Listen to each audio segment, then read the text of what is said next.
Hello po mga kababayan, si Dante Maravillas, Bicolano vlogger, broadcast journalist from Albay. In-invite ng DOJ yung surprise witness ni Marcoleta para makross-examine doon sa kanyang mga revelasyon na dinimoli si Martin Romualdez. Ini nagpakita sa DOJ po. Hindi sumipot. Yan tinago na siguro ni Marcoleta. Orly Gutesa no show sa DOJ ngayong araw. Gigisahin siya ng DOJ. Kasi unang-una dapat mag-present siya ng malakas na ebidensya para masama na si Martin Romualdez sa ma-file ng kaso. Kaya si Martin Romualdez po, hindi nakasama sa nirecommend ng NBI na ma-file ng kaso. At tapos, may reklamo yung mga DDS. Kini-question kung bakit hindi kasama si Martin Romualdez. Dapat tanungin muna yung testigo.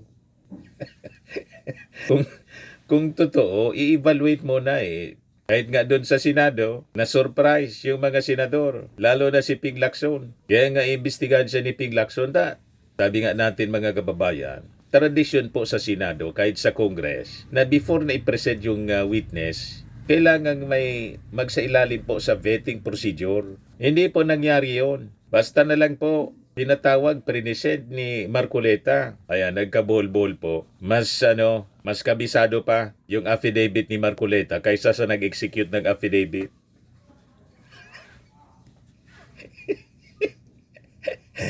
You see, pagkatapos na-discover pa yung affidavit mga kababayan, yung nagnotaryo, fake. You see, kailangan talaga magpaliwanag muna siya sa DOJ. Sabi dito sa report ng 1PH, kinumpirma ng Department of Justice na hindi dumating si Orly Rigala Gutesa, dating security consultant umano ni Congressman Saldico sa kanyang appointment ngayong umaga, kaninang umaga. Ayon sa DOJ, iniimbestigahan na rin ang reklamo ng isang abogado na peke at hindi siya ang nagnotaryo sa affidavit ni Gutesa. Ayon naman kay Senate Blue Ribbon Committee Chair Ping Lacson, kailangan ng full record at background check kay Orly Rigala Gutesa na biglang lumutang bilang surprise witness sa pagdinig. Wala raw kasing abiso ang pagdalo ni Gutesa. Halatado po na demolition job. Pang-propaganda para magalit yung mga tao. Imagine, bulto-bultong pera mga kababayan, 46. Luggages, punong-puno mga kababayan ng pera. 48 million daw yung laman na bilang niya. Tinanong, bakit na niya alam ang 48? May laman, may nakasulat na niyang 48. So inassume niya 48 million diniliver kay Martin Romualdez. Sabi ni Martin Romualdez, unang-unaan niya yung sinasabi niyang property ko, yung bahay, under renovation ng panahon na yon. So paano siya magdi-deliver doon? Aabutan niya mga construction workers. Wala man si Martin doon. Sunog na sunog po yung testimony ni Gutesa, kaya siguro tinago na ni Marcoleta. Hindi pinapunta sa DOJ. No show.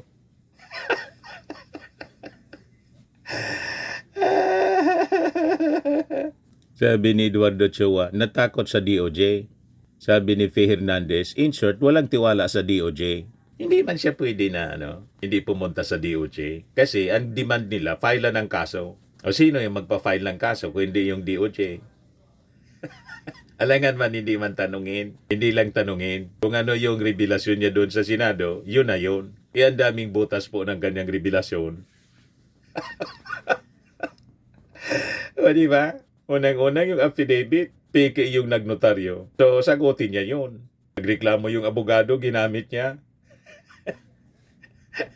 O diba? Malamang patong-patong na kaso ang abutin niya. Nagbanta na si Martin. Hindi ko ito palalagpasin.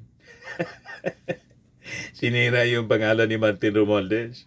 Sabi ni Kakay Gaston Lara, investigate Marcoleta to. Sabi ni Sartabin Bim, di pa memorize script galing kay Marcoleta.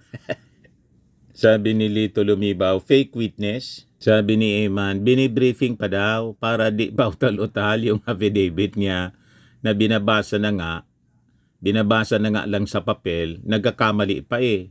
Sabi ni Moschula Orbita, Marcoleta advised kaya no show.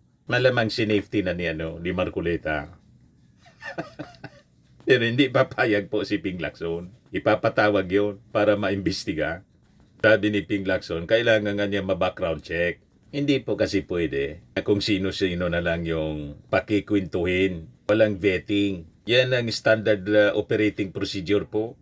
Importante ang magipit na vetting ng isang testigo. Hindi yung ginawa ni Marcoleta. Pagkatapos, yung affidavit mga kababayan, other than fake yung notaryo, hindi man kabisado ng mismong nag-execute. Tinuturuan pa ni Marcoleta ng sasabihin.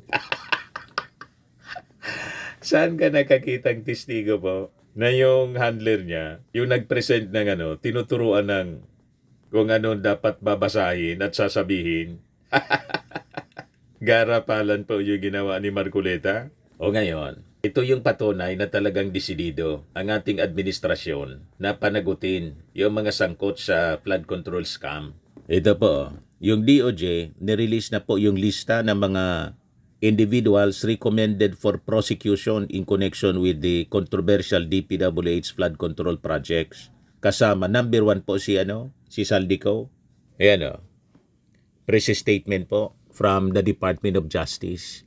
The DOJ today confirms that on the strength of sworn affidavits executed before the DOJ and the NBI, the National Bureau of Investigation has recommended the prosecution of the following individuals for case build-up with the National Prosecutors Service or NPS. 21 personalities mga kababayan. Number 1 si Congressman Saldico. Sunod si Francis Chis Escudero, Senator Joel Villanueva. Number 4 si Jingo Estrada. Number 5 si alias Bing Ramos. Number 6 si alias Mina. Number 7 si Undersecretary Mary Mitch Lim Kajahon Uy. Number 8 si Mr. Maynard Ngu. Number 9 si former Senator Bong Revilla. Number 10 si Miss Carlene Villa. 11 Undersecretary Roberto Bernardo. 12 Engineer Henry Alcantara. 13 Mr. Giancarlo Rivera. 14 Miss Linda Victoria Macanas. 15 Mr. Juanito Mendoza. 16 si Sally Nicolas Santos. 17 Mr. Jesse Mahosay.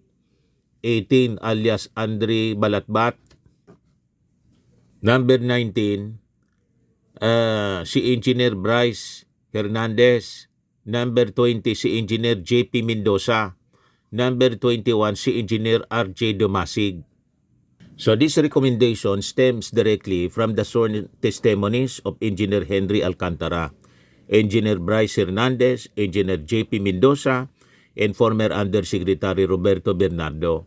Their statements provided the basis for identifying these individuals as having sufficient preliminary links to the acts under investigation. Let it be clear, inclusion in the NBI's recommendation is not a matter of speculation or rumor.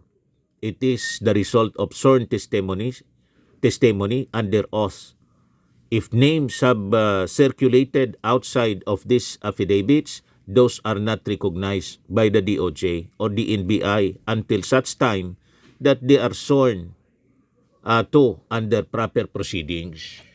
So wala pa yung pangalan ni Diskaya, ng mag-asawang Diskaya. So bakit niya Mr. Maravillas ganon? Ini-evaluate pa siguro. Kasi hindi man po nagsasabi ng buong katotohanan, selective. Itong po si yung mag-asawang Diskaya. Hintayin na lang po natin. Darating din yung araw. Kailangang maingat po. Mapafailan din yan ng kaso.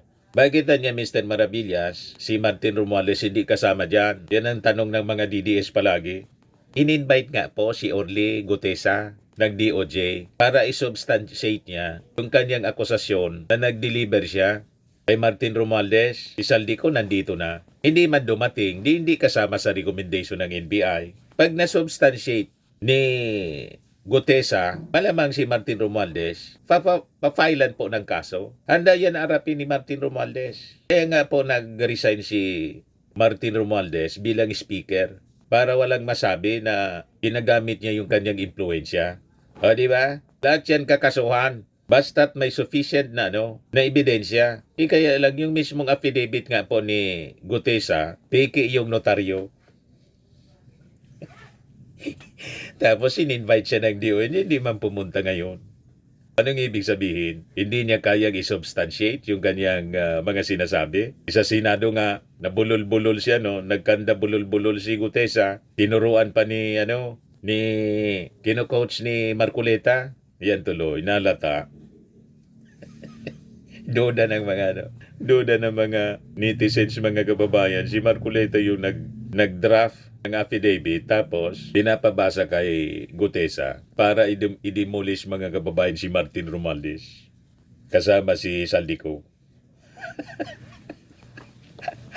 Ito si Saldico, mga kababayan, nagpalabas ng statement kasi ni-revoke yung travel clearance para mapilitan, mga kababayan, si Saldico na umuwi. Ni-revoke ni Speaker Boji D. Sabi ni Saldico, I have every intention of returning to the Philippines, says Saldico in his letter addressed to House Speaker Boji D. Ko said he is saddened and concerned about the revocation of his travel clearance as it would deprive me of the time needed for medical care, and that it was borne by pressure rather than the adherence to facts and procedure. Let me assure you, Anya, that should you choose to return home, sabi ni Speaker Boji, the House will coordinate with the proper authorities to secure your safety in that of your family. Ito yung sulat ni Speaker Faustino D. kay Saldico. Allow me, Anya, to emphasize that the revocation of your travel clearance should not be construed as prejudgment, but as a necessary opportunity to answer the allegations against you directly and in the proper forum. Aside from the issues that have been raised against you, you also face a complaint that is now with the House Committee on Ethics. Coming home will allow you to respond to this complaint, as well as to fully present and elaborate on the defenses you outlined in your letter. We reiterate that the only proper way to address these matters is not through correspondence from abroad, but by returning, appearing at the proper forum in answering the charges directly. So makikita ninyo, hindi kinukonsenti po ng Congress, ng leadership ng Congress, si Saldico. Kinansil nga po yung travel clearance. You see? Kaya yung mga akusasyon ninyo na yung nag-akusa man lang po yung mga DDS na hindi seryoso, nabulin itong mga sangkot sa flood control projects po, malayo po sa katotohanan. Lahat ito imbestigahan at papanagutin pag napatunayang nagkasala. Yun ang naging statement mismo ng ating Pangulong Bongbong Marcos doon sa kanyang press conference. Kaya ito na nga po, inirecommend na ang pag-file ng kaso dito po sa sa mga sumusunod na personalities. Number 1 si Saldico, number 2 si Chis Escudero, yung mga senador, Villanueva, Jinggoy, Bong Revilla. O ngayon, para masama si Speaker, kasi yun talagang target ninyo kailangan i-present ninyo sa DOJ itong witness ninyong si Orly Gutesa. Huwag itago. Iba pa? Ito pa, may freeze orders na rin at lookout bulletin orders para doon sa 21 individuals na inilabas ng DOJ para usigin sa maanumalyang flood control projects. Ayon kay DOJ spokesperson Asek Miko Clavano, nirekomendang maharap sila sa mga reklamong graft, malversation at indirect bribery at nagpapatuloy ang case build-up para sa iba pang mga individual.